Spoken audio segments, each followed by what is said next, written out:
नमस्कार दोस्तों, जय श्री राधे कृष्णा। आज हम आपके लिए कार्तिक मास में नवमी को सुनी जाने वाली आंवला नवमी की कहानी लेकर आए हैं। कहानी सुनने के बाद आप हमारे चैनल को सब्सक्राइब करें, बेल आइकन को प्रेस करें ताकि हमारी वीडियो की नोटिफिकेशन सबसे पहले आप तक पहुंचे। वीडियो को लाइक और शेयर जरूर करें। कार्तिक शुक्ल नवमी को आंवला नवमी का व्रत किया जाता है।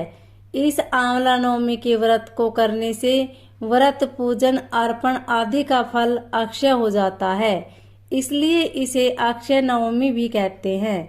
इस दिन गाय, पृथ्वी, स्वर्ण तथा वस्त्र, आभूषण आदि का दान करने से ब्रह्म हत्या जैसे पाप का भी विनाश हो जाता है। आंवला नवमी के व्रत के दिन स्नान आदि करके पूर्व की ओर मुख करके आंवले के वृक्ष की षोडशोपचार विधि द्वारा पूजन करते हैं। फिर वृक्ष की जड़ में दूध की धारा गिराकर पेड़ के चारों ओर सूत लपेटकर कपूर या घी की बत्ती से आरती करके 108 परिक्रमाएं लगाते हैं। पूजन सामग्री में जल, रोली, अक्षत, गुड़, बतासे, दीपक और आंवला होने चाहिए।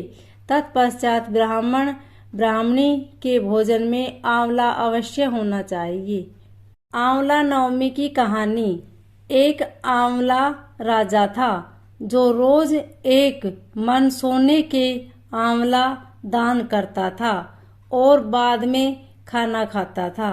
एक दिन उसके बेटों की बहुओं ने सोचा कि रोज इतने आंवले का दान करेंगे तो सारा धन खत्म हो जाएगा, इसलिए इनका दान बंद कर देना चाहिए।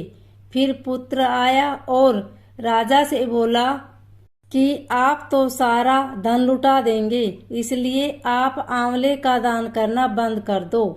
तब राजा और रानी उजाड़ में जाकर बैठ गए, क्योंकि वह आंवलों का दान नहीं कर सके, इसलिए उन्होंने कुछ भी नहीं खाया। तब भगवान ने सोचा कि अगर हमने इनका सत नहीं रखा तो दुनिया में हमें कोई नहीं मानेगा।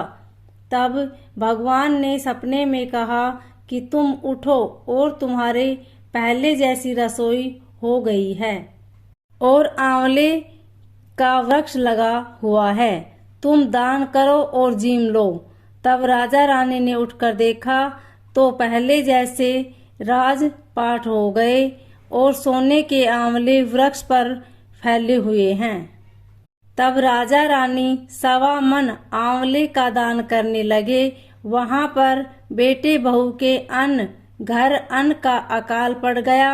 आसपास के लोगों ने कहा कि जंगल में एक आंवलिया राजा है, तो तुम वहां चलो तो तुम्हारा दुख दूर हो जाएगा। वह दोनों वहां पर पहुंच गए। वहां पर रानी अपने बेटे और बहू को देखकर पहचान गई और अपने पति से बोली कि इन दोनों से काम तो कम कराएंगे और मजदूरी ज्यादा देंगे। एक दिन रानी ने अपनी बहू को बुलाकर कहा कि मुझे सिर सहित नहला दो।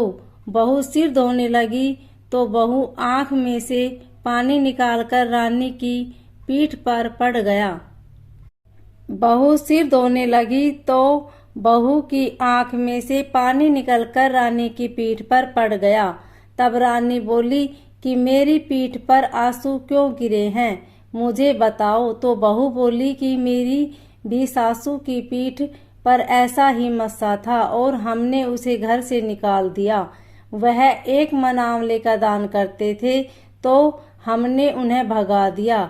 तब सासू बोली कि हम ही तुम्हारे सास ससुर हैं, तुमने हमें निकाल दिया था, परंतु भगवान ने हमारा सत रख लिया। हे भगवान, जैसा राजा रानी का सत रखा वैसा ही सबका रखना, कहते सुनते सारे परिवार का सत रखना। इस कहानी के बाद विनायक जी की